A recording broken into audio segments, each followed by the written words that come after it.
நாம் இன்றைய தினம் தியானிக்க இருக்கக்கூடிய இயேசுவின் ஊமைகளில் ஒன்று மத்தேயு 13வது அத்தியாயத்திலே 12வது வசனத்திலே உள்ள ஒரு வார்த்தை. அதை ஆதாரமாக கொண்டு நாம் தியானிக்க இருக்கிறோம். உள்ளவன் எவனோ அவனுக்கு கொடுக்கப்படும், பரிபூரணமும் அடைவான். இல்லாதவன் எவனோ அவனிடத்தில் உள்ளதும் எடுத்துக்கொள்ளப்படும். இந்த வசனம் 3 சுவிசேஷ புஸ்தகங்களிலும் வருகிறது. மத்தேயு, மார்க்கு, லூக்கா 3லுமே வருது. மத்தேயு 13வது அத்தியாயத்தில் வருது. மார்க்கு 4வது அத்தியாயம் 25வது வசனத்தில் இதே வசனம் அப்படியே வருது. லூக்கா 8வது அத்தியாயம் 18லையும் வருது. இந்த 3 சுவிசேஷத்திலையும் இந்த வசனம், இந்த ஊமை கூறப்பட்ட சூழ்நிலை ஒரே சூழ்நிலை தான். ஒரே சூழ்நிலையில் ஒரு கருத்தை விளக்கி அதற்கு பின்னாடி இதை கூறுகிறார். அது எந்த சூழ்நிலை என்றால் விதைக்கிறவனுடைய ஊமை. ஒருவன் விதை விதைக்க புறப்பட்டான். அவன் விதை வழியருகே விழுந்தது, கற்பாறையில் விழுந்தது, முச்செடியில் விழுந்தது, நல்ல நிலத்தில் விழுந்தது. அந்த ஊமை நமக்கு தெரியும். அந்த ஊமைகளை சொல்லி அது அர்த்தம் சொல்லுவதோடு தொடர்ந்து இந்த வார்த்தையை அவர் சொல்லுகிறார். உள்ளவன் எவனோ அவனுக்கு கொடுக்கப்படும், பரிபூர்ணமாக அடைவான். இல்லாத எவனோ அவனிடத்தில் உள்ளதும் எடுத்துக்கொள்ளப்படும் அப்படின்னு சொல்றாரு. ஆனா இதே வசனம் மத்தேயு சுவிசேஷத்துல இன்னொரு இடத்துலையும் வருகிறது. அது 25வது வசனம் 29வது வசனத்துல வருது. 25வது அத்தியாயம் 29வது வசனத்துல வருது. ஆனா அங்க உள்ள சூழ்நிலை வேற. அங்கேயும் ஒரு ஓமையை கூறிவிட்டு அந்த ஓமையை அவர்களுக்கு இன்னும் அழுத்தமாக சொல்வதற்காக இதை சொல்லுகிறார். அங்கே சொன்னப்பட்ட ஓமை என்றால், ஒரு எஜமான் பிரதேசத்துக்கு போனா தன்னுடைய ஆசி அவர்கள் வசமாக கொடுத்துட்டு போனா, ஒருத்தன் கையில 5 தாளந்து, ஒருத்தனிடத்துல 2 தாளந்து, ஒருத்தனிடத்துல 1 தாளந்து கொடுத்தான். திருப்பி கணக்கு கேட்டான் அப்படின்னு கேட்டுட்டு அந்த இடத்துல அந்த ஓமையை கூறி முடிக்கிற போது இதே வசனத்தை சொல்லுகிறார். உள்ளவன் எவனுக்கோ கொடுக்கப்படும், பரிபூரணம் அடைவான். இல்லாதவனிடத்துல உள்ளதும் எடுத்துக்கொள்ளப்படும் அப்படிங்கிறார். இந்த மத்தேயுல மட்டும் இந்த ரெண்டுக்குமே வேற வேற சூழ்நிலையில. இந்த 13வது அத்தியாயம் 12ல் விதைக்கிற ஊமையோட சொன்னது அவருடைய ஊழியத்தினுடைய ஆரம்ப காலகட்டத்தில் பரலோக ராஜ்யத்தையும் அந்த ராஜ்யத்தை குறித்தும் சொல்லுகிற போது அவர்களுக்கு சொன்ன ஒரு காரியம். ஆனா இதே மத்தேயுல 25-29ல் இந்த வார்த்தையை கூறியது அவர் ஊழியத்தினுடைய கடைசி காலகட்டத்தில். அதாவது கடைசியில் என்ன நடக்கும் அப்படிங்கிறத சொல்லுகிற போது அதற்கு ஆயத்தமாக இருக்கும்படி சொன்ன போது இதை சொன்னார். இது வசனம் ஒன்று தான், ஆனால் அதன் பின்னாடி உள்ள சூழ்நிலை வேற. அந்த மத்தேயுல சொன்னது அந்த சூழ்நிலை வேற. அதற்கு பின்னாடி அவர் கொடுத்த உபதேசமும் அவர் எதிர்பார்ப்பும் கேட்கிறவர்களுக்கு ஒரு எச்சரிப்பும் கொடுத்து இதை சொன்னார். இப்போ இதில் இந்த முதலாவது கூறப்பட்ட வசனத்தினுடைய சூழ்நிலையும் அதனுடைய விளக்கத்தையும் நம்ம கொஞ்சம் பார்க்கலாம். இது மத்தேயு 13வது அத்தியாயம் 1லிருந்து 23 வசனம் வரைக்கும் அந்த விதைக்கிறவன் ஊமை வருது. மார்க்கில் 4வது அத்தியாயம் 1லிருந்து 25 வரைக்கும், லூக்கால 8வது அத்தியாயம் 4லிருந்து 18 வரைக்கும் வருது. இதில் விதைக்கிறவன் ஒருவன் விதைக்க புறப்பட்டான் அப்படின்னு ஆரம்பித்து அந்த விதை விழுந்த 4 வகை நிலங்களை குறித்தும் அது விளைச்சலை குறித்தும் சொல்லுகிறார் அவர். நம்ம அதை கொஞ்சம் படிக்கலாம். மத்தேயு சுவிசேஷம் 13வது அத்தியாயம் 3வது வசனத்திலிருந்து நான் படிக்கிறேன். அவர் அநேக விசேஷங்களை ஊமைகளாக அவர்களுக்கு சொன்னார். கேளுங்கள், விதைக்கிறவன் ஒருவன் விதைக்க புறப்பட்டான். அவன் விதைக்கையில் சில விதை வழியருகே விழுந்தது, பறவைகள் அதை பட்சித்து போட்டது.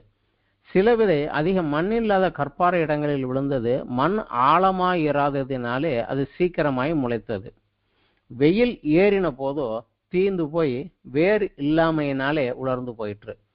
சில விதை முள்ளுள்ள இடங்களில் விளைத்தது. முள் வளர்ந்து அதை நெருக்கி போட்டது. சில விதையோ நல்ல நிலத்தில் விழுந்தது. சிலது 100ஆகவும், சிலது 60ஆகவும், சிலது 30ஆகவும் பலன் தந்தது. கேட்கிறதுக்கு காது உள்ளவன் கேட்க கடவன் அப்படின்னு சொல்றார். இந்த ஊமையை சொல்லுகிறார். இந்த ஊமையும் அதனுடைய விளக்கம் என்ன, சீசர்கள் கேட்டபோது அவர்களுக்கு அவர் சொன்ன விளக்கம், இந்த 4 விதை நிலங்களுடைய விளக்கங்கள் அவர் இதே சொல்லுகிறார். அதே அத்தியாயத்தில் 18வது வசனத்திலிருந்து சீசர்கள் கேட்டபோது அந்த விளக்கத்தை சொல்றாரு. அதுவும் படிக்கலாம் 18லிருந்து 23 வரைக்கும். ஆகையால் விதைக்கிறவனை பற்றி ஊமையை கேளுங்கள். ஒருவன் ராஜ்யத்தின் வசனத்தை கேட்டு உணராது இருக்கும்போது பொல்லாங்கன் வந்து அவன் இருதயத்தில் விதைக்கப்பட்டதை பறித்து கொள்கிறான். அவனே வழியருகே விதைக்கப்பட்டவன். கற்பாறை இடங்களில் விதைக்கப்பட்டவன் வசனத்தை கேட்டு உடனே சந்தோஷமாக ஏற்றுக்கொள்கிறான். ஆகிலும் தனக்குள்ளே வேறு இல்லாதவனாய் கொஞ்ச காலம் மாத்திரம் நிலைத்திருப்பான். வசனத்தின் நிமித்தம் உபத்திரவமும் துன்பமும் உண்டான உடனே இடரல் அடைவான். முள்ளுள்ள இடங்களில் விதைக்கப்பட்டவன் வசனத்தை கேட்கிறவனாயிருந்தும் உலக கவலையும் ஐஸ்வர்யத்தின் மயக்கமும் வசனத்தை நெருக்கி போடுகிறதுனாலே அவனும் பலனற்று போவான். நல்ல நிலத்தில் விதைக்கப்பட்டவனோ வசனத்தை கேட்கிறவனும் உணர்கிறவனுமாயிருந்து 100ஆகவும் 60ஆகவும் 30ஆகவும் பலன் தருவான் அப்படின்னு சொல்லி அந்த விளக்கத்தையும் அவர் சொல்லிடுறாரு. இதுல முதல் 3 வகை நிலத்துல அது பலன் இல்லாமல் போய்விட்டது. 4வது நிலத்துல தான் அது பலன் தந்தது அப்படின்னு கூறுகிறார். ஆனா அவருடைய சீசர்கள் வந்து அவர் தனித்து இருக்கும்போது வந்து இதுக்கு அர்த்தம் என்னன்னு அவர்கிட்ட கேட்குறாங்க. முதல்ல விதைக்கிறவன் உண்மை சொல்லிட்டீங்களே, அதுக்கு அர்த்தம் என்னன்னு கேட்குற போது தான் இந்த விளக்கத்தை அவங்களுக்கு கொடுக்குறாரு. அது பார்த்தோன்னா மார்க்கு சுவிசேஷத்தில் 4வது அத்தியாயத்தில் மார்க் அதை தெளிவாக எழுதி வச்சிருக்கிறாரு. மார்க்கு சுவிசேஷம் 4வது அத்தியாயத்தில் 10வது வசனம். அவர் தனித்து இருக்கிற போது 12 கூட அவரை சூழ்ந்திருந்தவர்கள் இந்த ஊமையை குறித்து அவரிடத்தில் கேட்டார்கள். லூக்காவிலையும் அந்த வசனத்தை வந்து அவர் கொடுக்குறாரு. லூக்கா 8வது அத்தியாயத்தில் 9வது வசனம். அப்போது அவருடைய சீசர்கள் இந்த ஊமையின் கருத்து என்னவென்று அவரிடத்தில் கேட்டார்கள். இந்த முதல்ல விதைக்கிற சொல்லிட்டீங்களே, இதுக்கு அர்த்தம் என்னன்னு கேட்ட போது தான் இந்த 4 நிலங்களை குறித்து பின்னாடி ஒரு விளக்கம் கொடுக்குறாரு. இந்த அர்த்தத்தை விலைக்கு கூறிக்கிட்டு இருக்கிற போது தான் இந்த மேலே சொன்ன வார்த்தையை சொல்லுகிறாரு.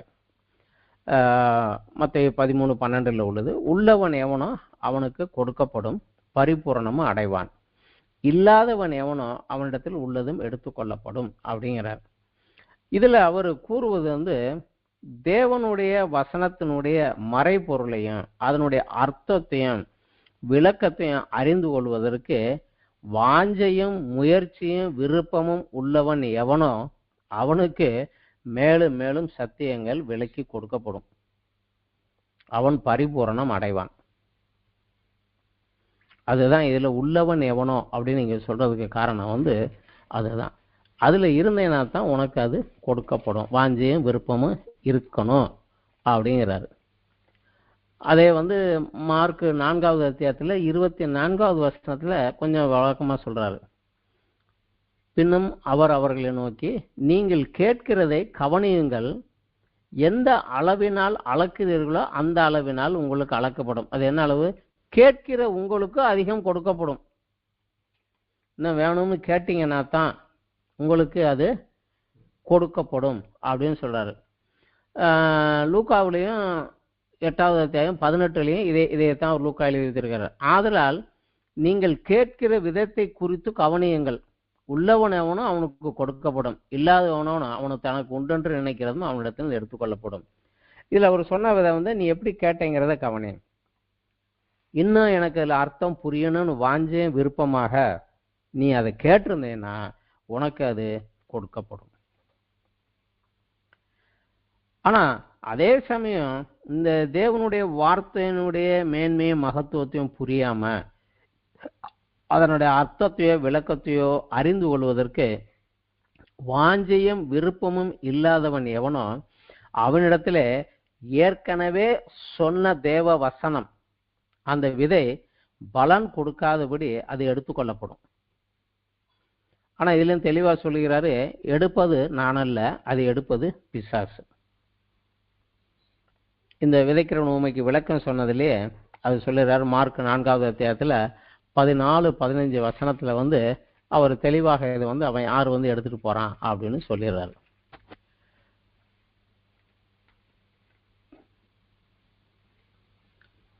விதைக்கிறவன் வசனத்தை விதைக்கிறான். வசனத்தை கேட்டவுடனே சாத்தான் வந்து அவர்கள் இருதயங்களில் விதைக்கப்பட்ட வசனத்தை எடுத்து போடுகிறான்.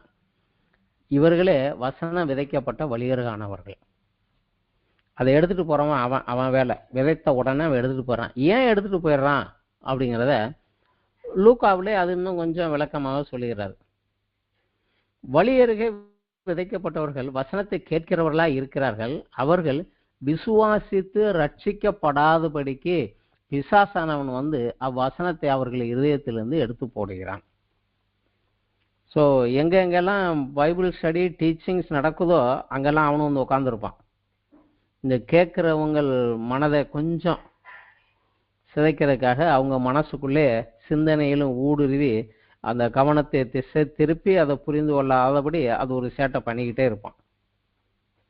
அதற்கு நம்ம கொஞ்சம் ஜெபித்து மேலே தேவ தூதர்கள் காவலட்சம் வரவிடாமல் பார்த்து கொஞ்சம் நம்ம வாஞ்சியோடு உட்காந்துருந்தோம்னா தான் அது முடியும். காரணம் என்னன்னா, பிசாசுக்கு தேவ வசனத்தினுடைய வல்லமை தெரியும். நமக்குத்தான் அது அவ்வளவு சரியாக தெரிகிறதில்லை. ஆனால் அவனுக்கு அந்த வேத வசனத்தினுடைய வல்லமை என்னங்கிறது வந்து அவனுக்கு ரொம்ப நன்றாகவே தெரியும். ஏசாயா தீர்க்கதரிசியின் புஸ்தகத்தில் 55வது அத்தியாயத்தில் ஆண்டவர் தன் வாயின் வார்த்தையை குறித்து சொல்றார். ஒரு வசனம் சொல்லுகிறார் 10-11வது வசனத்தில், மாரியும் உறைந்த மலையும் வானத்திலிருந்து இறங்கி அவ்விடத்திற்கு திரும்பாமல் பூமியை நனைத்து அதில் முளை கிளம்பி விளையும்படி செய்து விதைக்கிறவனுக்கு விதையையும் புசிக்கிறவனுக்கு ஆகாரத்தையும் கொடுக்கிறது எப்படியோ அப்படியே என் வாயிலிருந்து புறப்படும் வசனமும் இருக்கும். அது வெறுமையாய் என்னிடத்தில் திரும்பாமல் அது நான் விரும்புகிறதை செய்து நான் அதை அனுப்பின காரியம் ஆகும்படி வாய்க்கும். ஸோ அவர் வார்த்தை வருகிற போது அது நமக்குள்ள ஒரு ஆசீர்வாதமான ஒரு பலனை கொடுக்கும். ஆனால் அதை உள்ள விட்டா தான் கொடுக்கும். அதை உள்ள விடாதபடி கொடுத்துட்டா இவன் கனி கொடுக்கிறவனா மாறிடுவான். கனி கொடுத்துட்டானா ஆண்டவர் அவன் மேலே பிரியமாயிருவார். அது ஆகாதபடிக்கு பிசாசனவன் வந்து அதை எடுத்துட்டு போயிடுறான். இதில் இயேசு கிறிஸ்து சீசர்கள் வந்து அவர்கிட்ட கேட்குறாங்க, இதை நீ ஏன் அவங்ககிட்ட ஓமையா பேசுறீங்கன்னு கேட்குறாங்க. மத்தேயு 13வது 10வது வருஷத்தில் பார்த்தா சீசர்கள் அவங்ககிட்ட ஒரு கேள்வி கேட்குறாங்க, ஏன் நீங்கள் விளக்கமா விவரமா சொல்லாமல் இதை ஓமையாவே பேசுறீங்க அவங்ககிட்ட அப்படின்னு கேட்குறாங்க. அதற்கு இயேசு கிறிஸ்து அதற்கும் ஒரு விளக்கத்தை சொல்லிடுறாரு. மத்தேயு 13வது அத்தியாயத்தில் 11லேருந்து 15வது வசனம் வரைக்கும் படித்தா இயேசு அதுக்கு ஒரு விளக்கத்தையும் கொடுத்துட்றாரு. பரலோக ராஜ்யத்தின் ரகசியங்களை அருளும்படி உங்களுக்கு அருளப்பட்டது, அவர்களுக்கோ அருளப்படவில்லை. உள்ளவன் எவனோ அவனுக்கு கொடுக்கப்படும், பரிபூர்ணமும் அடைவான். இல்லாத எவனோனுக்கு உள்ளது எடுத்துக்கொள்ளப்படும்.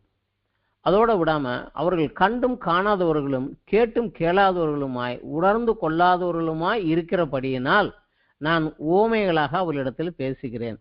ஏசாயாவின் தீர்க்கதரிசனம் அவர்களிடத்தில் நிறைவேறுகிறது. அதாக காதார கேட்டும் உணராது இருப்பீர்கள், கண்ணார கண்டும் அறியாது இருப்பீர்கள். இந்த ஜனங்கள் கண்களினால் காணாமலும் காதுகளின் கேளாமலும் இருதயத்தில் உணர்ந்து மனம் திரும்பாமலும் நான் அவர்களை ஆரோக்கியமாக்காமலும் இருக்கும்படி அவர்கள் இருதயம் கொழுத்து இருக்கிறது, காதால் மந்தமாய் கேட்டு தங்கள் கண்களை மூடிக்கொண்டார்கள் என்பதே அப்படின்னு அதுக்கு விளக்கமும் சொல்லிடுறாரு.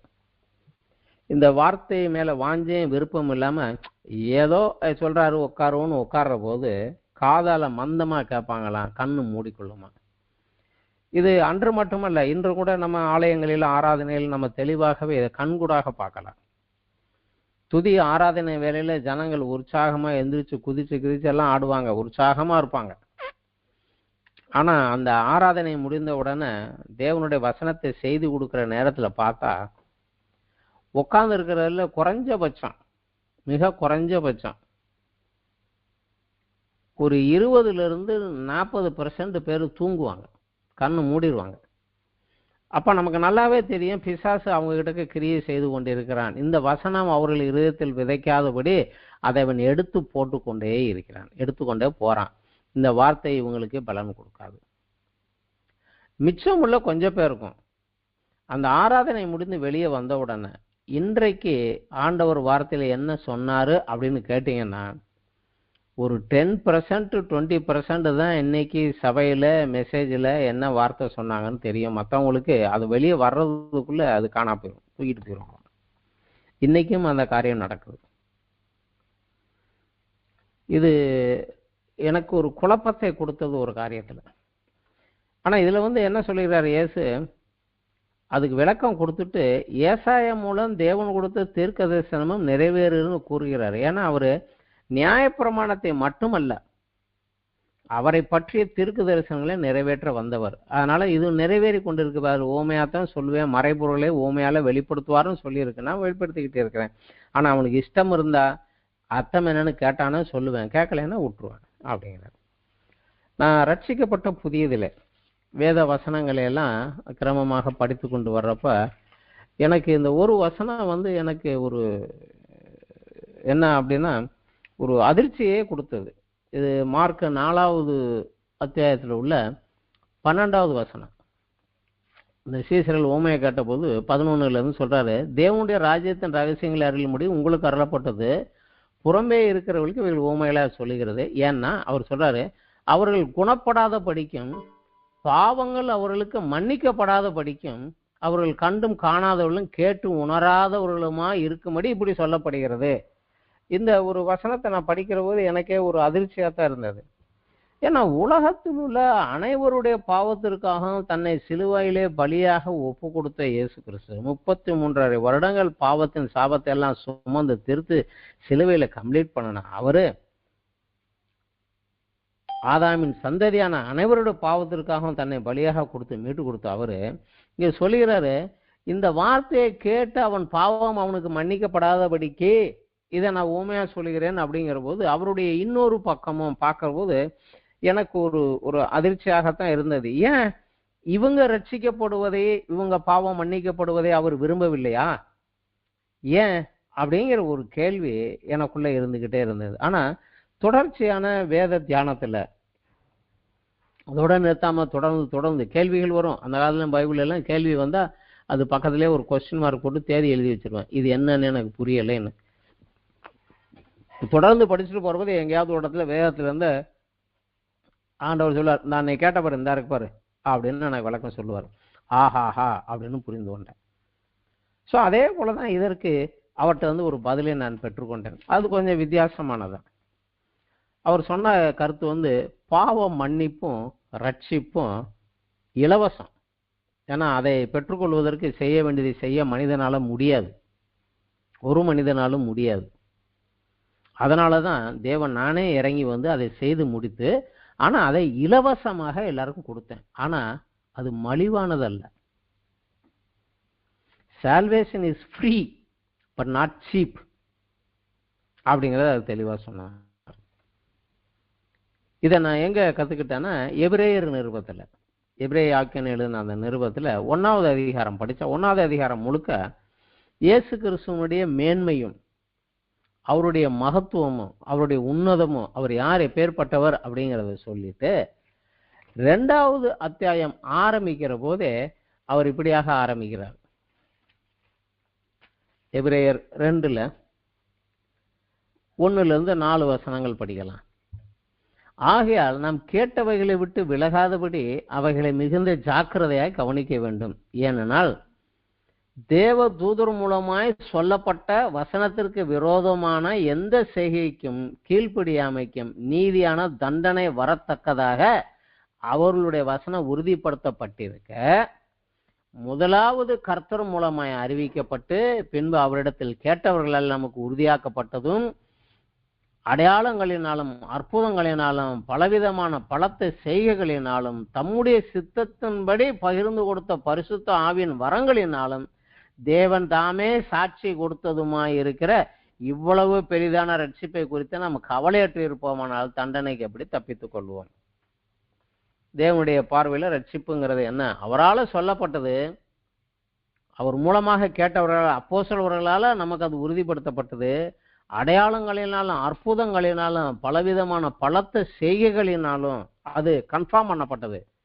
இன்னைக்கு மிராக்கிள் நடக்குது அப்படின்னா அதுக்கு பின்னாடி ஒரே ஒரு காரியம், இந்த ரட்சிப்பின் சத்தியத்திலே மனிதன் விசுவாசம் வைக்கும்படியாக, அவ்வளவுதான் தேவனுடைய பார்வையில்.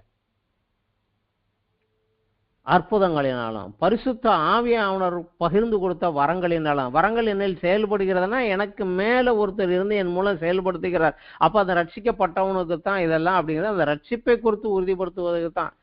இவ்வளோ பெரிய காரியம் அவர் செய்கிற போது அதை ஒரு அலட்சியமா சர்வசாதாரணமான ஒரு காரியமா எடுத்துட்டா நம்ம எப்படி தண்டனை தப்பித்துக்கணும்? ஸோ அவர் சொல்றது அதுதான். அது யார் வாஞ்சையும் விருப்பமும் உள்ளவனோ அவனுக்கு இது கொடுக்கப்படும். ஆனா ஏதோ நானும் வரேன், எனக்கும் உண்டு அப்படின்னு ஒரு சீப்பாக அதை நினைச்சு வருகிற போது அது அவனுக்கு ஓமையாக சொல்லப்படுகிறது. அதனுடைய அர்த்தம் அவனுக்கு புரியுறது கஷ்டம்தான்.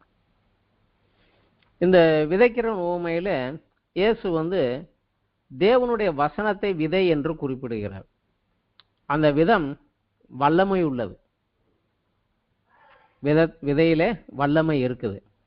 ஆனா நிலம் அது வசனத்தை கேட்கிறனுடைய இருதயம். நிலத்தின் தன்மைக்கு ஏற்பத்தான் பலன் இருக்கும் அப்படிங்கிறார். விதையில எந்த கோளாறும் கிடையாது. விதை வல்லமை உள்ளது, ஜீவன் உள்ளது, பலன் கொடுக்கக்கூடியது. ஆனால் அதை ஏற்றுக்கொள்ளுகிற இருதயம் எப்படி இருக்கிறதோ, அதை கேட்கிற மனிதனுடைய இருதயம் எப்படி இருக்கிறதோ அதற்கு ஏற்றதான் அது பலன். இதுல முதலாவது அவர் சொன்ன நிலம் வழி அருகே உள்ள நிலம். அது அனைவரும் வந்து போற வழிக்கு அருகே இருக்கிறதுனால காலடி தடம் பட்டு பட்டு அந்த அவங்களுடைய அழுத்தம் பட்டு பட்டு அது கொஞ்சம் கடினமா இருந்தது. மனிதர்களுடைய இருதயமும் அப்படித்தான். பாரம்பரியம், பழக்க வழக்கங்கள், சுய இச்சைகள், இந்த உலக சித்தாந்தங்கள், சயின்டிஃபிக் டீச்சிங்ஸு, பிற மத போதனைகள், இவைகளை கேட்டு கேட்டு இதெல்லாம் வந்து அவன் மண்டைக்குள்ள வந்து போய் சிந்தனைகளை போய் அது நிறைஞ்சிருந்தா அங்க தேவ வசனம் உள்ள போற போது பலன் கொடுக்கவில்லை. அவங்க இதுக்குரிய வேல்யூவோட அதை எடுத்துக்கொள்ள, அதை இவங்களுக்கு அறிந்திருந்த காரணங்களை வைத்து இதெல்லாம் வச்சுக்கிட்டு ஒரு டெஸ்ட் பண்ணி அதை பார்க்கிற போது அது பலன் கொடாதபடி பிசாசு அதை எடுத்து சென்று விடுகிறான். அந்த மனித மூளை அறிவோடு நம்ம ரட்சிப்பின் காரியத்தை விளங்கி கொள்ளணும்னு முடிச்சா முடியாது. அதனால தான் பரலோகராஜன் சிறு பிள்ளைகளை போல உள்ளவர்களுக்கு, நான் சின்ன பிள்ளைய போல அவர் சொன்னதை அப்படியே நம்பி ஏற்றுக்கணும், அவ்வளோதான். அந்த ரிசல்ட் என்னில் வருகிற போது தான் அதை நான் பெற்றுக்கொண்டு மேன்மை எனக்கு தெரியும். இவங்களுக்குள்ள இது செயல்படாது. இன்றைக்கு சர்ச்சில் தான் உட்காந்துருப்பாங்க, அவர் செய்தி சொல்லிக்கிட்டே இருப்பார், இவங்க மண்டையில் வீட்டு காரியங்கள் மற்ற காரியங்கள் ஓடிக்கிட்டே இருக்கும். அப்போ அந்த வசனம் உள்ளே போகாது. இந்த காதில் நுழைஞ்சு அந்த காதில் வெளியே போயிடும். வசனத்தின் நிமித்தம் வரக்கூடிய பரிசுத்தமும், வசனத்தின் நிமித்தம் வரக்கூடிய வளரக்கூடிய அந்த விசுவாசமும், வசனத்தின் நிமித்தம் வரக்கூடிய தேவ ஆசீர்வாதங்களும் அவங்களுக்கு கிடைக்காம போயிடும். இதுதான் வழியருகே உள்ள நிலத்தில் இருக்கிறவங்க. ரெண்டாவது நிலம் அவர் சொல்லுகிறாரு, வசனத்தை ஏற்றுக்கொண்டாங்க. ஆனால் அந்த வசனத்தின்படி நடக்க ஆரம்பிக்கிற போது சுற்றி உள்ளவர்கள் கேலி, கிண்டல், கொஞ்சம் எதிர்ப்பு, இன்னும் கொஞ்சம் தீவிரமாக போகிற போது ஒரு உபத்திரவம், பிரச்சனை, இது எல்லாம் உண்டாகும். ஆண்டவர் தெளிவாகவே சொல்லிட்டாரு, துயரப்படுகிறவர்கள் பாக்கியவான்கள், அவர்கள் ஆறுதல் அடைவார். இதுதான் அவர் ரெண்டாவது சொன்ன பாக்கியவான் வசனம். என் வசனத்தின் நிமித்தம் என்னை பின்பற்றுவ நிமித்தம் கொஞ்சம் துயரம் கஷ்டம் உண்டு தான். உலகத்தில் உங்களுக்கு உபத்திரவம் உண்டு தான். ஆனாலும் நான் உலகத்தை ஜெயிச்சு நான் உன் கூட இருக்கிறேன் உனக்கு அப்படிங்கிறார். பவுலும் சபைக்கு எழுதுகிறவர் சொல்றாரு, நாம் அநேக உபத்திரவங்கள் வழியாகத்தான் பரலோகராஜ்யத்துக்கு போகணும் அப்படிங்கிறாரு. இந்த உலகத்தில் இருக்கிற வரைக்கும் அதெல்லாம் இருக்கும் தான் அப்படிங்கிறாரு. ஆனால் அதை மேற்கொள்வதற்குரிய பலனை நமக்கு ஆண்டவர் கொடுத்துருக்கிறாரு. அது எப்படி வரணும் அப்படின்னா, வேதத்தை தியானிப்பதினாலே, ஜபத்திலே தேவ பிரசன்னத்தில் உட்கார்ந்து அவரோடு பேசுகிற அந்த ஐக்கியத்தில் வளர்வதினாலே. இது ரெண்டும் வெளியே தெரியாது. அதே போல செடியினுடைய வேரும் வெளியே தெரியாது. அது மறைவாகத்தான் இருக்கும். ஆனால் அந்த வேர் எவ்வளவு ஆழமா போயிருக்கோ அவ்வளோக்கு அவ்வளோ அந்த செடி ஸ்ட்ராங்கா நிற்கும். ஆனால் இந்த வேத தியானமும் ஜபமும் அவங்க வாழ்க்கையில இல்லைன்னா அவங்களால கிறிஸ்தவ வாழ்க்கையில நிலைச்சு நிற்க முடியாது. உபத்திரவம், பிரச்சனைகள் வந்தோன்னு விட்டுட்டு போயிடுவாங்க. இதுவும் பலன் இல்லாமல் போயிடும். மூன்றாவது ஒரு ஆள், அவர் வசனத்தை கேட்கிறாரு, அதன்படி நடக்கிறார், வசனத்தின்படி நடக்கிறார். ஆனா அதே சமயத்துல அவருடைய வாழ்க்கையில இன்னொரு பகுதி, இந்த உலக பிரகாரமான காரியங்களுக்குரிய கவலை, இந்த பிரபஞ்சத்துக்குரிய கவலை, என் வீடு இப்படி இருக்கு, நான் அதை எப்படி பண்ணுவேன், இதை எப்படி பண்ணுவேன், நாளைக்கு அப்படி என்ன பண்ணணும், இப்படி இந்த கவலைகளும், பண ஆசை, ஐஸ்வர்யம், மயக்கம், இன்னும் நிறைய சேர்க்கணும், இன்னும் நிறைய பண்ணணும், உலக பிரகாரமா எல்லாரும் ஓடுறாங்களா அதே போல நானும் போய் நிறைய சேர்க்கணுங்கிற அந்த பண ஆசை. மேலும் இச்சைகள், மாம்ச இச்சைகள், தெரியும் அது தப்புன்னு தான் தெரியும், ஆனாலும் அது ஒன்றும் அவ்வளோ மோசமான தப்பு இல்லை அப்படின்ட்டு போகக்கூடிய சில காரியங்கள், சிற்றின்ப கவர்ச்சிகள், மாம்ச பிரகாரமான சில கவர்ச்சிகள், இவைகளெல்லாம் உள்ளுக்குள்ள இருந்து இதையில நம்ம மனசு சிந்தனையிலையும் மூளையிலையும் வச்சிருக்கிற போது இது என்னில் வளர்ந்து பெருசாகி முள் செடியாக வளர்ந்து அந்த ஆண்டவருடைய வார்த்தை வளராதபடி, வளர்ந்தாலும் அது பலன் கொடுக்காதபடி அதை இந்த முள்ளுங்கள் குத்தி அதை கிழிச்சு போட்டுரும். அப்ப அதுவும் பலன் கொடுக்காது. எபிரேயர் நிருபத்துல சபையினுடைய அஸ்திவார உபதேசத்தை குறித்து சொல்லுகிற போதே பின்னாடி இந்த எபிரேய நிருபம் ஆக்கியோன் ஒரு எச்சரிப்பையும் கொடுக்குறாரு. எபிரேயர் 6வது அத்தியாயத்துல 7வது வசனம் 7-8. எப்படியெனில் தன்மேல் அடிக்கடி பெய்கிற மழையை குடித்து தன்னிடத்தில் பயிரிடுகிறவர்களுக்கு ஏற்ற பயிரை முளைப்பிக்கும் நிலமானது தேவனால் ஆசீர்வாதம் பெறும். அந்த விதையையும் வாங்கிக்கிட்டோம், மழையையும் வாங்கிக்கிட்டோம், அது விளையிறதுக்கு கொடுத்தா அந்த நிலம் ஆசீர்வதிக்கப்படும். முள் செடிகளையும் முள் பூண்டுகளையும் முளைப்பிக்கிற நிலமும் தகாததாயும் சபிக்கப்படுவதற்கு ஏற்றதாயும் இருக்கிறது, சுட்டு எரிக்கப்படுவதே அதன் முடிவு. எபிரேயர் நிருபம் அதுல தெளிவாக அதை எழுதி வச்சிருக்காரு. நீ பலன் கொடுக்கிறவனா இருந்தா நல்லதுப்பா. பலன் கொடுக்காதவனாக இருந்தா, நீ ரட்சிக்கப்பட்டவனா இருந்தாலும், சர்ச்சுக்கு வர்றவனா இருந்தாலும், கம்யூனியன் எடுத்திருந்தாலும், காணிக்க கொடுக்கிறவனா இருந்தாலும் ரிசல்ட் இதுதான். அதை பார்த்துக்கோ அப்படின்னு. 4வது நிலம். அவன் வசனத்தை வெறுமனே காதால கேட்கிறோம்ல, அவன் அதை உணர்கிறான். அது என்ன சொல்லியிருக்காங்க, அதுல என்ன காரியம் செய்ய சொல்லியிருக்காங்க, அதை உணர்ந்து நன்மையும் உண்மையுமான இருதயத்தில் அதை காத்துக்கொண்டு, எனக்கும் நன்மை பிறருக்கும் நன்மை வரணும், ஆனா இந்த வசனத்தை சொன்ன ஆண்டவருக்கு நான் உண்மை உள்ளவனாக நடக்க வேண்டும். இதுதான் நன்மையும் உண்மையும் உள்ள இருதயத்தில் அதை காத்துக்கொண்டு பொறுமையாக அந்த வார்த்தைக்கு கீழ்ப்படிந்து நடக்கிறான். அவன் எவ்வளவுக்கு எவ்வளவு கீழ்ப்படுகிறானோ அதற்கு ஏற்ற விதமாக 30, 60, 100ன்னு பலன் கொடுக்குறான். இதுதான் அவனுடைய வாழ்க்கையில நடைபெறக்கூடிய ஒரு காரியம்.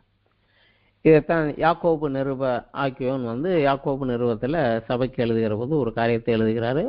யாக்கோபு நிருபத்துல 1வது அத்தியாயத்துல 22 to 25 வசனங்கள் வரைக்கும் படிக்கலாம். அல்லாமலும் நீங்கள் உங்களை வஞ்சியாதபடிக்கு திருவசனத்தை கேட்கிறவர்களாய் மாத்திரமல்ல, அதன்படி செய்கிறவர்களாயும் இருங்கள். என்னத்தினாலெனில் ஒருவன் திருவசனத்தை கேட்டும் அதற்படி செய்யாதவனானால் கண்ணாடியிலே தன் சுபாவ முகத்தை பார்க்கிற மனுஷனுக்கு ஒப்பாயிருப்பான். அவன் தன்னைத்தானே பார்த்து அவ்விடம் விட்டு போன உடனே தன் சாயல் இன்னதென்று மறந்து விடுவான். சுயாதீன பிரமாணமாகிய பூரண பிரமாணத்தை உற்று பார்த்து அதிலே நிலைத்து இருக்கிறவனே கேட்கிறதை மறக்கிறவனா இராமல் அதற்கேற்ற கிரியை செய்கிறவனா இருந்து தன் கிரியையிலே பாக்கியவானாய் இருப்பான், ஆசீர்வதிக்கப்பட்டவனாக இருப்பான். இதை தாங்க சொல்லுகிறார். இதுல அவர் சொன்னது உள்ளவன் எவனோ அப்படிங்கிறது வசனத்தின் அர்த்தத்தை புரிய வேண்டும் என்று வாஞ்சையும்,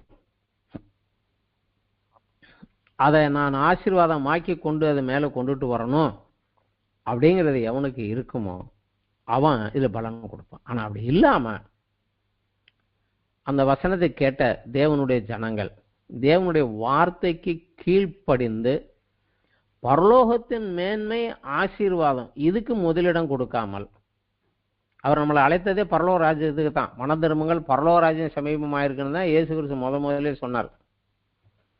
அங்க போறதுக்கு வாங்க, மனம் திரும்பி வாங்க, நான் சொல்றதை கேட்டு உங்களை கொஞ்சம் பிராக்டிஸ் எடுத்து ட்ரைனிங் எடுத்து அங்க வாழ்றதுக்கு தகுதிப்படுத்திட்டு வாங்க அப்படிங்கிறாரு. அங்க போவதற்கு, அங்க போய் சேருவதற்கு முதலிடம் கொடுக்காம பூமிக்குரிய காரியங்களையே முன்னதாக முதலிடமாக வைத்து உலக மேன்மை, ஐஸ்வர்யம், விருத்தி இதற்காக தங்கள் வாழ்நாட்களே மனிதர்கள் செலவிடுகிற போது தேவன் துக்கப்படுகிறார், கொஞ்சம் கடுமையாகவும் ஜனங்களை எச்சரிக்கிறார். பழைய ஏற்பாடு புதுசாக நமக்கு கொடுக்கப்பட்டதே முன்னாடி என்னென்ன தப்பு பண்ணாங்க அதெல்லாம் நீங்க செய்யாதீங்க அப்படின்னு நமக்கு எச்சரிக்கைத்தான். எரேமியா புஸ்தகத்துல அந்த எரேமியா காலகட்டத்தில். அதுக்கு முந்தி வாழ்ந்த ஏசாயா மூலமாக தேவன் சொன்னாரு, நீங்க வழி மாறி போய்கிட்டு இருக்கிறீங்க, ஆராதனையெல்லாம் ஆடம்பரமா நிக்குது, ஆனா என் வசனத்தின்படி அவனுக்கு கீழ்ப்படிஞ்சு நடக்கிறவன் இல்ல. ஆட்டம் பாட்டம் கொண்டாட்டம் பலி காணிக்கெல்லாம் இருக்குதுப்பா, ஆனா கீழ்ப்படிந்து நடக்கிறது இல்ல. நீங்க இங்கேயும் செஞ்சுட்டு நீங்க அதையும் போய் செய்றீங்க, ரெண்டையும் செய்றீங்க. இது தவறு என்று, இது தப்பு பண்ணேன்னா நியாயப்பிரமாணத்தின்படி எனக்கு கீழ்ப்படிந்தவனுக்கு என்னென்ன ஆசீர்வாதம் கொடுக்கணுமோ அதெல்லாம் கொடுத்துட்டேன். ஆனா நியாயப்பிரமாணத்தின்படி அதற்கு விரோதம் நடக்கணுக்கு என்னென்ன தண்டனை கொடுக்கணுமோ அதையும் நான் கண்டிப்பாக கொடுப்பேன். அந்த தண்டனை வருது, நீ திருந்திக்கோன்னு எச்சரித்தாரு. கேட்கல. ஏசாயாவின் காலம் முடிகிற போதுதான் எரேமியாவின் காலம். எரேமியாவின் காலத்துல அவங்க சிறையிருப்புக்குள்ள போறாங்க. போக முன்னாடி எச்சரிக்கிறாரு, கேட்கல. ஆனா எரேமியாவின் காலத்துல சிறையிருப்புக்குள்ள எரேமியா கூட தான் கொண்டு போகப்பட்டார். அந்த காலத்துல அந்த ஜனங்கள் என் வார்த்தையை கேட்காம கெட்டு போறாங்களே, அழிவுக்கு போறாங்களேங்கிற ஒரு துக்கத்தோடு ஆண்டவர் பேசின ஒரு வார்த்தை. எரேமியாவினுடைய நிருபத்துல 5வது அத்தியாயத்துல 30, 31 2 வசனங்கள். நான் இது படிக்கிற போது எனக்கே கொஞ்சம் ஒரு ஆச்சரியமா தான் இருந்தது. எரேமியா தீர்க்கதரிசி மூலமாக தேவன் ஜனங்களை பார்த்து சொல்கிறாரு, திகைத்து திடுக்கிடத்தக்க காரியம் தேசத்திலே நடந்து வருகிறது. அவர் சொல்றாரு, மக்களுக்கு இல்ல, அவருக்கு. அவர் திகைத்து திடுக்கிடத்தக்கதாக காரியம் தேசத்துல நடக்கதான். என்ன நடக்குதான்? தீர்க்கதரிசிகள் கள்ள தீர்க்க தரிசனம் சொல்லுகிறார்கள், ஆசாரியர்கள் அவர்கள் மூலமாய் ஆளுகிறார்கள். இன்னொரு இடத்துல சொல்லுகிறார், பாகாலை கொண்டு தீர்க்கதரிசனம் சொல்றாயா அப்படிங்கிறார். ஆனா ஆசாரியனும் அவனுக்கு பரிசுத்தத்துக்கும் பரிசுத்தம் இல்லாத வித்தியாசம் சொல்லிக் கொடுக்காம அவனை தன் ஆளுகைகளாக கொண்டுட்டு வரான்னு இன்னொரு இடத்துல விளக்கமும் சொல்றாரு. இங்க அர்த்தம் சொல்றாரு, தீர்க்கதரிசிகள் கள்ள தீர்க்கதரிசனம் சொல்லுகிறார்கள், ஆசாரியர்கள் அவர்கள் மூலமே ஆளுகிறார்கள். இப்படி இருப்பதுவே என் ஜனத்துக்கு பிரியமாய் இருக்கிறது. ரொம்ப கஷ்டமாதான். ஆனா இதுதான் என் ஜனத்துக்கும் பிரியமா இருக்குது. ஆனாலும் முடிவிலே என்ன செய்வீர்கள்? ஆனாலும் கூட நீ போய் சொல்லு, எச்சரி என்று எரேமியா சொல்றாரு. எரேமியா திருப்பி 6வது அத்தியாயத்துல 10வது வசனத்துல அவர் திருப்பி சொல்கிறாரு, அவர்கள் கேட்கும்படி நான் யாரோடு பேசி எச்சரிப்பேன்? அவளுடைய செவி விருத்த சேதனம் இல்லாதது, அவர்கள் கேட்க மாட்டார்கள். கர்த்தருடைய வசனம் அவர்களுக்கு நிந்தையாய் இருக்கிறது, அதன் மேல் அவர்களுக்கு விருப்பம் இல்லை. நான் சொன்ன படா அப்படின்றானு, எவனும் என்னை கேட்குற மாதிரி இல்லை. இது சொன்னா இவன் எந்நேரம் இப்படிதான் பேசுறான்னு சொல்லி என் மேல கோவமா இருங்க. நான் யார்கிட்ட போய் நீங்க சொன்னீங்கன்னு போய் எச்சரிக்கிறது, யார்கிட்ட போய் எச்சரிக்கிறதுன்னு அவரும் அழுகுறார். இது பழைய ஏற்பட்ட காலத்துல நடந்த ஒரு சம்பவம். ஆனா அதே தேவன் தான் இன்னைக்கும் இருக்கிறார். ஓசியாவிலையும் அந்த இஸ்ரவேல் சிறையிருப்புக்குள்ள போக முன்னாடி சொல்றாரு, 8வது அத்தியாயம் 12 சொல்லுகிறாரு, நான் என் வேதத்தின் மகத்துவங்களை எழுதி கொடுத்தேன். சொன்னா கூட மறந்துடுவேன், எழுதி திருப்பி படிச்சுக்கிற மாதிரி எழுதி கையில் கொடுத்தேன். நீங்களும் அதை அந்நிய காரியமாய் எண்ணினீர்கள். அப்படின்னா அது அவசியம் இல்லாத தேவையில்லாத ஒரு காரியமா வச்சுவிட்டீங்க. மற்ற காரியத்துக்கெல்லாம் இம்பார்ட்டன்ஸ் கொடுக்குறீங்க, ஓடுறீங்க, ஃபர்ஸ்ட் ப்ரிஃபரன்ஸ் கொடுக்குறீங்க, எல்லாம் சரிங்க. ஆனா என்னுடைய மகத்துவங்களை நான் எழுதி கொடுத்தேனே, அதை படிப்பதும் அதை தியானிப்பதும் உங்களுக்கு அன்இம்பார்ட்டன்ட் காரியமாகி போயிடுச்சு. அதுக்கு நீங்க மனசு வைக்கிறதும் கிடையாது, அதை படிக்கிறதுக்கு விருப்பப்படுறதும் கிடையாது. அதனுடைய விளைவுகள் என்ன அப்படிங்கிறது இது அந்த காலத்துல கிடையாது, இப்ப காலத்துல கூட கிட்டத்தட்ட அதுதான் நடக்குது. 2 தீமோத்தேயுவின் புத்தகத்துல தீமோத்தேயு சபைகளுக்கு எச்சரிக்கிறார். 2 தீமோத்தேயு 4வது அத்தியாயத்துல நம்ம பார்த்தோம்னா அவர் இதை சொல்லுகிறார். 2 தீமோத்தேயு 4வது அத்தியாயத்துல 2வது வசனத்தை படிக்கலாம். தீமோத்தேயுக்கு அவர் எழுதுற போது அவர் கொடுக்குற கட்டளையில ஒண்ணு கொடுக்குறாரு. சமயம் வாய்த்தாலும் வாய்க்காவிட்டாலும் ஜாக்கிரதையாக திருவசனத்தை பிரசங்கம் பண்ண, எல்லா நீடிய சாந்தத்தோடும் உபதேசத்தோடும் கண்டனம் பண்ணி கடிந்து கொண்டு புத்தி சொல்லு. ஏனென்றால் அவர்கள் ஆரோக்கியமான உபதேசத்தை பொறுக்க மனதில்லாமல் செவி தின உள்ளவர்கள் ஆகி தங்கள் சுய இச்சைக்கேற்ற போதகர்களை தங்களுக்கு திரளாக சேர்த்து கொண்டு சத்தியத்துக்கு செவியை விலக்கி கட்டுக்கதைகளுக்கு சாய்ந்து போகும் காலம் வரும். அப்ப சொன்னபோது வரும், ஆனா இப்ப அதுதான் நடந்துகிட்டு இருக்கு. ஆனா இதே நேரங்களில் தேவன் இந்த மாதிரி ஜனங்கள் ரொம்ப தீவிரமாக அடமண்டாக போறக்கூடிய காலத்துல ஆமோஸ் தீர்க்கதரிசி மூலமா ஒரு வார்த்தை சொன்னார். அவரு தேசத்தில் பஞ்சத்தை அனுப்புவேன், ஆகாரம் கிடைக்காத பஞ்சம் அல்ல, என் வசனம் கிடைக்காத பஞ்சத்தை அனுப்புவேன் அப்படின்னாரு. அதே போல 70 வருஷம் அவங்களை அந்நிய தேசத்துல அடிச்சு தூக்கி போட்டார். அங்க தீர்க்கதரிசிகள் யாரும் எந்திரிச்சு கத்தி கதிரி கேட்டாலும் அவங்களுக்கு ஆண்டவரிடத்திலிருந்து உத்தரவு கிடைக்கல. அந்த 70 வருஷம் சிறையிருப்புல இருந்தபோது அவங்களுக்கு இருந்த ஒரே ஒரு தீர்க்கதரிசி இங்கே எசேக்கியேல், பாபிலோன் அரண்மனைக்குள்ள தானியேல். அவங்க தேவனுடைய வார்த்தையை உங்களுக்கு எல்லாம் கொடுக்கல. எசேக்கியேல் மட்டும் பின்னாடி என்ன நடக்கும், திருப்பி போவீங்க, ஜாக்கிரதையா இருங்கன்னு சொல்லிக்கிட்டு இருந்தார். அவ்வளவுதான்.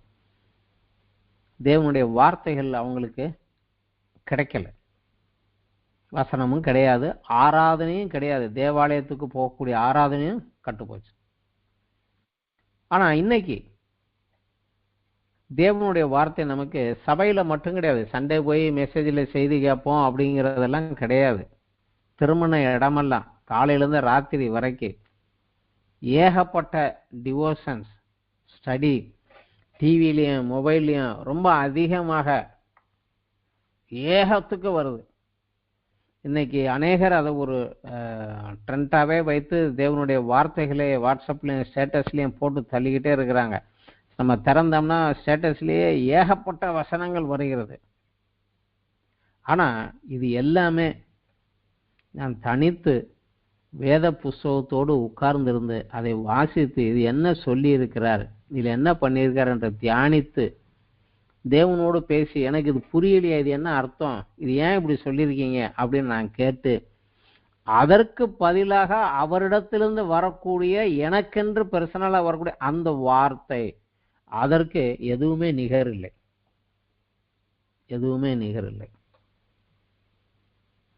அதுதான் முக்கியம். அது மிக முக்கியம். அதைத்தான் சொல்றாரு மத்தேயு 13:12, உள்ளவன் எவனோ அவனுக்கு கொடுக்கப்படும். என் வார்த்தையை அறிந்து கொள்ள வேண்டும், அதை புரிந்து கொள்ள வேண்டும் வாஞ்சையும் விருப்பமும் உள்ளவன் எவனோ அவனுக்கு இன்னும் இன்னும் இன்னும் இன்னும் அதிக அதிக சத்தியங்கள் கொடுக்கப்படும். ஆனா மத்தேயுல சொல்லப்பட்ட இது எல்லாமே இயேசுவின் முதலாம் வருகையின் மூலம் கிடைத்த ஆசீர்வாதங்களோடு தொடர்புடையது. சத்தியங்கள் விளக்கப்படும். இயேசு சொன்னாரு, நீங்கள் என் வார்த்தைக்கு கீழ்ப்படிந்தால் மெய்யாகவே எனக்கு சீசராய் இருப்பீர்கள், சத்தியத்தை அறிவீர்கள், சத்தியம் உங்களை விடுதலையாக்கும். அந்த சத்தியத்தின் மூலமாக வரக்கூடிய பிசாசின் வல்லமைகளையும் பாவத்தின் வல்லமைகளையும் மேற்கொண்டு ஜெயங்கொண்டவனாக நான் இன்றைக்கு ஒரு சாட்சியான ஜீவியும் ஜெயங்கொண்ட ஜீவியும் நான் இங்கே ஜீவிக்க முடியும். தேவனுக்கு முன் நீதிமானாக நின்று நீதிமானுடைய ஆசீர்வாதத்தை அவரிடத்தில் நான் சுதந்திரிக்க முடியும். அதற்கு எல்லாமே இந்த வேத தியானமும் வேத வசனத்திலையும் சத்தியத்தை அறிவும் பேஸ். அதான் உள்ளவன் எவனோ அவனுக்கு கொடுக்கப்படும், அவன் பரிபூரணமும் அடைவான். இந்த மத்தேயுல சொல்லப்பட்டது இந்த முதலாம் வருகையின் ஆசீர்வாதமோடு தொடர்புடையது. ஆனா அதே மத்தேயு 25வது அத்தியாயத்துல 29வது வசனத்துல இவர் சொன்ன அந்த காரியம், அந்த சூழ்நிலை வேற. இதே சொல்லித்தான் ஒரு எச்சரிப்பை கொடுக்கிறாரு. ஆனா அங்கு சொல்லப்பட்ட சூழ்நிலை வேற. அந்த சூழ்நிலையும் உபதேசமும் இயேசுவின் 2ஆம் வருகையின் ஆசீர்வாதத்தோடு தொடர்புடையது. இந்த இதுக்கு சுதந்திரித்துக் கொள்வதற்கு இது வேணும், அதை சுதந்திரித்துக் கொள்வதற்கும் வேணும். அது ஒரு எச்சரிப்போட கொடுக்கிறாரு. மத்தேயு 24வது அத்தியாயம் பார்த்தா அதுல சீசர்கள் இயேசுகிட்ட கேட்கிறாங்க, உம்முடைய வருகைக்கும் உலகத்தின் முடிவுக்கும் அடையாளங்கள் என்ன அப்படின்னு கேட்குறாங்க. மத்தேயுல 24வது அத்தியாயத்துல கேட்குறாங்க. அப்பொழுது இயேசு தன்னுடைய வருகைக்கு முன்னே என்னென்ன நடக்கும் அப்படிங்கிறத குறித்து அநேக அடையாளங்களை எல்லாம் சொல்றார். அது நம்ம மத்தேயு 24வது அத்தியாயம் படிச்சு பார்த்தோம்னா அதுல 4வது வசனத்திலிருந்து 41வது வசனம் வரைக்கும் அந்த சாப்டர் முழுக்க 51வது வசனம் வரைக்கும் முழுக்க இதுல அவரு தன் வருகைக்கு முன்னாடி என்ன நடக்கும் அப்படிங்கிறதெல்லாம் சொல்லிட்டு மத்தேயு 24ல 4லிருந்து 41 வரைக்கும் சொல்லிட்டு சில எச்சரிப்புகளை கொடுக்கிறார். ஆலோசனைகள் எச்சரிப்புகளை கொடுக்கிறார். அது 24வது அத்தியாயத்துல 42வது வசனத்துல இருந்து வருது, 46வது வசனம் வரைக்கும் வருது. ஆலோசனையாகவும் எச்சரிப்பாகவும் சில காரியத்தை கொடுக்கிறார். அதுல என்ன கொடுக்கிறாரு அப்படின்னு பார்த்தா 42வது வசனத்துல உங்கள் ஆண்டவர் இன்ன நாளிகையில் வருவார் என்று நீங்கள் அறியாதிருக்கிறபடியால் விழித்திருங்கள் அப்படிங்கிறார். எப்போ வருவாருன்னு தெரியாது, ஆனா எப்போ வேணாலும் வருவார், ரெடியா இருங்கிறார். 44ல நீங்கள் நினையாத நாளிகையிலே மனுஷகுமாரன் வருவார், ஆதலால் நீங்களும் ஆயத்தமாயிருங்கள். நீ எதிர்பார்க்காத நேரத்துல டக்குன்னு இறங்கிடுவார். அவனை வர்ற நேரத்துல நீ ரெடியா இருக்கணும், நீ ரெடியா இரு, அப்ப எப்பவும் ரெடியா இருங்கிறார். 45வது வசனத்துல ஏற்ற வேளையிலே தன் வேலைக்காரருக்கு போஜனம் கொடுத்து அவர்களை விசாரிக்கும்படி எஜமான் வைத்த உண்மையும் விவேகமுள்ள ஊழியக்காரன் யாவான். எஜமான் வரும்போது அப்படி செய்கிறவனாய் காணப்படுகிற ஊழியக்காரனே பாக்கியவான் அப்படின்னு சொல்லி 3 ஆலோசனைகள் கொடுக்கிறாரு. விழிப்பாயிரு, ஆயத்தமாயிரு, உண்மையும் விவேகமுள்ள ஊழியக்காரனாயிரு. 3 காரியங்களை சொல்லிட்டு இந்த 3ஐயும் விளக்கி அவனுக்கு சொல்லுவதற்காகத்தான் 25வது அத்தியாயத்துல 3 உவமைகள் கொடுக்கிறார் அவர். இந்த 3 ஆலோசனைகளுக்கும் விளக்கம் கொடுக்கிறாரு. மத்தேயு 25ல முழு சாப்டரும் அதுதான். அதுல விழிப்பா இரு அப்படின்னு சொன்னதுக்கு விளக்கம் மத்தேயு 25வது அத்தியாயத்துல 1லிருந்து 13 வசனங்கள் வரைக்கும் 10 கன்னிகைகள் உவமையை அவர் சொல்றாரு. 5 பேர் எடுத்துக்கொள்ளப்பட்டாங்க, 5 பேர் புறக்கணிக்கப்பட்டாங்க.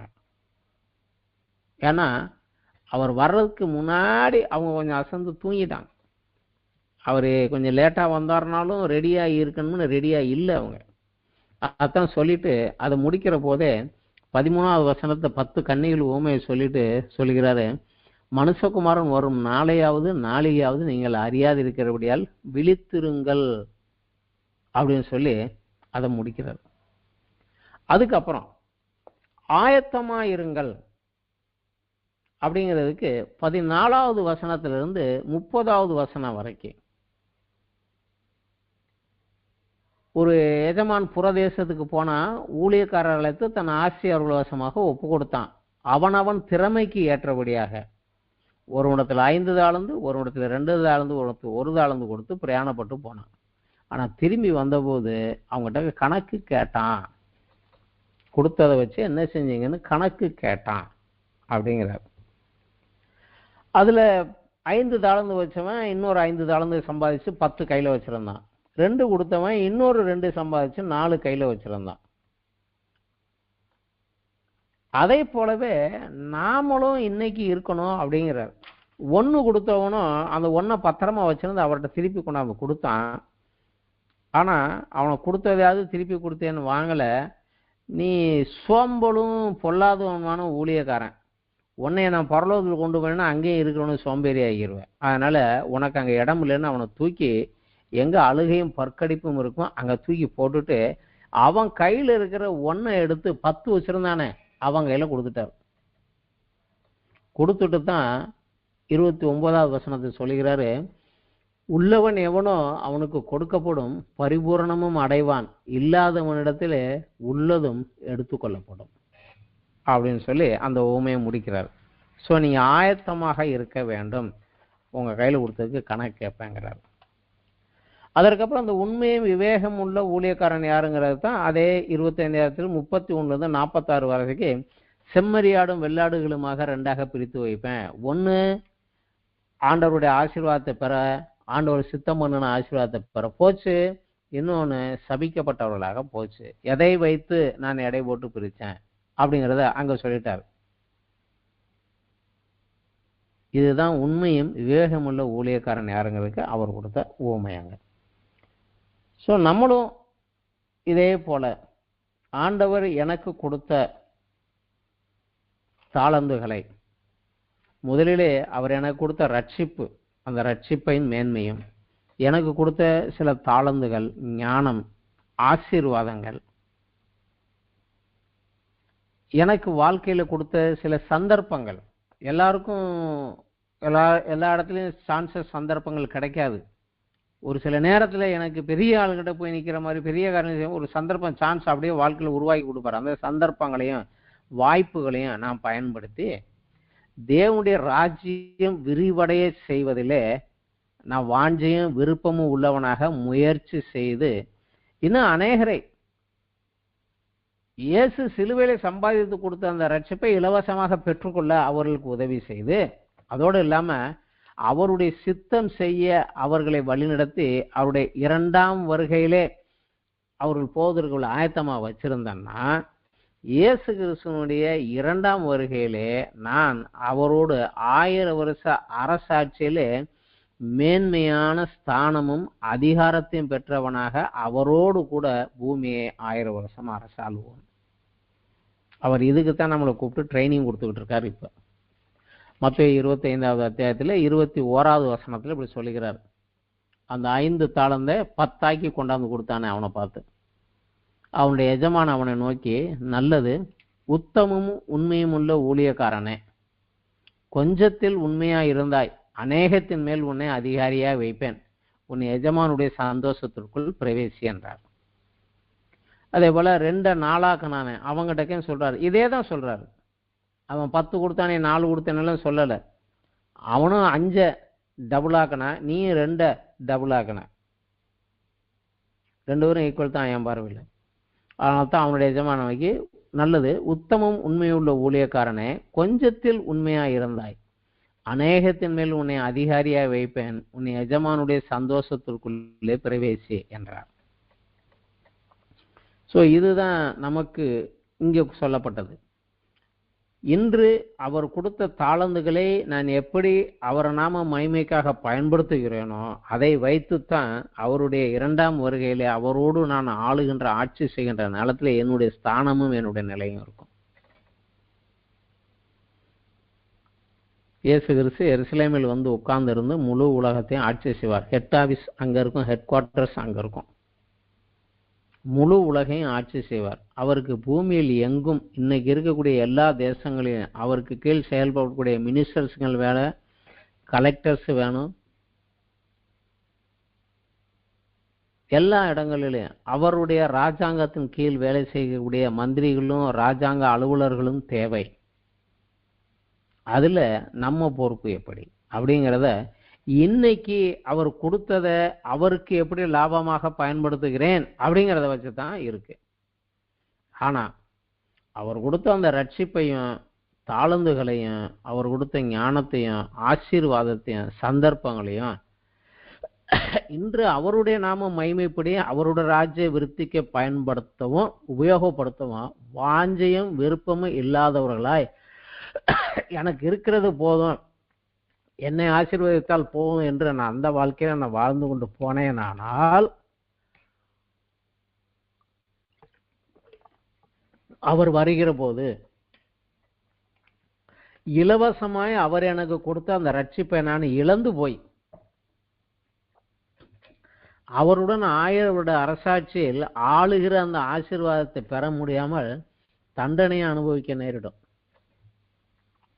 இதைத்தான் மத்தேயு 25ல் 28 30 வசனம் வரைக்கும் அவர் சொல்லுகிறார். நீங்க சரியாக இல்லை என்றால் உனக்கு என்ன கிடைக்கும் அப்படிங்கிறார். பிரயோஜனமற்ற ஊழியக்காரனை இவனை புறமான இருளிலே தள்ளி போடுங்கள், அங்கே அழுகையும் பற்கடிப்பும் உண்டாயிருக்கும். ஏன்னா இவன் எனக்கு இங்கே போய் பிரயோஜனம் இல்லை, இவனை தூக்கி பரலோகத்தில் வச்சாங்க இருக்கிற கொஞ்ச நஞ்ச பேரையும் இவன் கெடுத்துருவான், தூக்கி வெளியே போடும் அப்படின்னு சொல்லிடுவேன் அப்படிங்கிறார். இதைத்தான் மத்தேயு 25ல் அது சொல்லுகிறார். இந்த ஓமைக்கும் அந்த ஓமையும் சூழ்நிலை வேற, அர்த்தம் அதேதான். வாஞ்சியம் விருப்பமும் முயற்சியும் செய்கிறவன் எவனோ. முதலாவது சொன்னது வேத வசனத்தினுடைய சத்தியங்களை அறிந்து கொள்ளவும் அதை புரிந்து கொள்ளவும் வாஞ்சி உள்ளவனா இருந்தா உனக்கு வசனத்தின் மூலம் விளக்கங்கள் கொடுக்கப்படும். அதை நீ எடுத்து பிராக்டிஸ் பண்ணுகிற போது உன் வாழ்க்கையில தேவனுடைய ஆசீர்வாதங்கள் உன் வாழ்க்கையில தொடர்ந்து வரும். ஆனா எவ்வளவுக்கு எவ்வளவு கீழ்ப்படுகிறியோ அவ்வளவுக்கு அவ்வளவுதான். எவ்வளவுக்கு எவ்வளவு பயன்படுத்துகிறையோ அதே அவ்வளோக்கு அவ்வளோதான். 30, 60, 100 விதை ஒன்று தான். ஆனால் விளைச்சல் ப்ரெசன்டேஷன் கொடுக்கணும்னா பூமி தன்னுடைய உள்ளே இருக்கிறத எடுத்து கொடுத்தாகணும். மழையும் தேவன் கொடுத்தது தான், விதையும் தேவன் கொடுத்தது தான். ஆனால் மண் தனக்குள்ளே உள்ளதை அந்த விதையில கொடுத்து விதையை வளர விடணும். அவ்வளோ. அது இருந்தேன்னா இது கிடைக்கும் அப்படின்னு. அது இல்லையா உள்ளதும் எடுத்துக்கொள்ளப்படும் அப்படிங்கிறது. அவருடைய வருகை நேரம் மிக சமீபமாக இருக்கிறது. நம்மை சுற்றி உள்ள எல்லா காரியங்களும் சொல்லுது. அதனால நம்ம ஆயத்தமாகும், அநேகரை ஆதாயப்படுத்துவோம். அவர் வருகிற போது கனிகளை தேடி வருகிற எஜமானாக இருக்கிறார். நம்ம கையில கொடுத்ததற்கு கணக்கு கேட்க வருகிற எஜமானனாக இருக்கிறார். அதனால விருத்தி அவருடைய ராஜ்ய மேன்மைக்கு விருத்தி அடைத்து கொடுக்கிறவர்களாக அவர் வருகிற போது அவரை நம்மை பார்த்து சொல்லணும், பூமியில் என் வாழ்ந்த முழு வாழ்க்கைக்கும் எனக்கு இருக்கக்கூடிய மிகப்பெரிய பரிசு ஒன்னே ஒண்ணுதான், நல்லது, உண்மையும் உத்தமமான ஊழியக்காரன், என் சந்தோஷத்துக்குள் பிரவேசி, வா, கொஞ்சத்துல உண்மையா இருந்தாய், வா போ. அந்த ஒரு வார்த்தை அவரிடத்துல. இதுதான் நம்மளுடைய இந்த வாழ்க்கையின் கிறிஸ்தவ வாழ்க்கையினுடைய நோக்கமாக இருக்க வேண்டும். அந்த நோக்கத்தை கொண்டு போனா அடுத்ததுல நம்ம மேல போய் நிற்போம். ஜெயங்கொண்டவனாக எழுந்து. புதிய ஏற்பாட்டுல வெளிப்படுத்தல் நிருபத்துல 7 சபைகளுக்கு அவர் கொடுத்ததுல தான் ஆவியானவர் சபைகளுக்கு சொல்லுகிறதே காதுள்ளவன் கேட்க கடவன், ஜெயங்கொள்கிறவன் எவனோ அவனுக்கு தான் இந்த ஆசீர்வாதங்கள் அப்படின்னு சொல்லி அவர் இந்த ஆசீர்வாதங்கள் எல்லாம் ஜெயிச்சவனுக்கு மட்டும்தான் கொடுக்குறாரு. ஜெயிக்கணும்னா நம்ம இதில் கொஞ்சம் முயற்சி பண்ணித்தான் ஆகும். முதல்ல அதில் வாஞ்சை இருக்கணும், அதை செய்யணும்னு விருப்பம் இருக்கணும். அந்த வாஞ்சையும் விருப்பத்தையும் வெறும் ஆசையாக வச்சுக்காம முயற்சியில் இறங்கணும். கீழ்ப்படுகிற போது அவர் பலனை கொடுத்து நம்மளை முன்னாடி கொண்டு போகிறவராக இருக்கிறார். செய்வோம், முன்னேறி போவோம், அநேகரை ஆதாயப்படுத்துவோம், அநேகரை கனி உள்ளவர்களாக மாற்றுவோம். இன்றைக்கு நிறைய பேர் கனியற்ற கிறிஸ்தவர்களாக இருக்கிறார்கள். நம்ம சுற்றி பார்க்குறோம். அதுக்கு அவங்களுக்கு சத்தியம் தெரியணும், அவங்களுக்காக ஜெபம் பண்ணுவோம், அவங்ககிட்ட சத்தியத்தை கொடுப்போம், அவங்கள இன்னும் கொஞ்சம் ஊன்ற கட்டி எழுப்பி நிறுத்துவோம். அவர் வருகிற போது கனி இருந்தா அவன் மேலே போயிடுவான், கனி இல்லைன்னா அறுப்புண்டு போவதே அதனுடைய முடிவு. நமக்கு அது தெரியும், அவங்க அது தெரியாம உணராம இருக்கிறாங்க. உணர வைப்போம், காரியத்தில் கொண்டுட்டு வருவோம். இன்றைக்கு இந்த வசனத்தை குறித்த வேத பாடம் இத்தோடு முடிந்தார். நன்றி, வணக்கம்.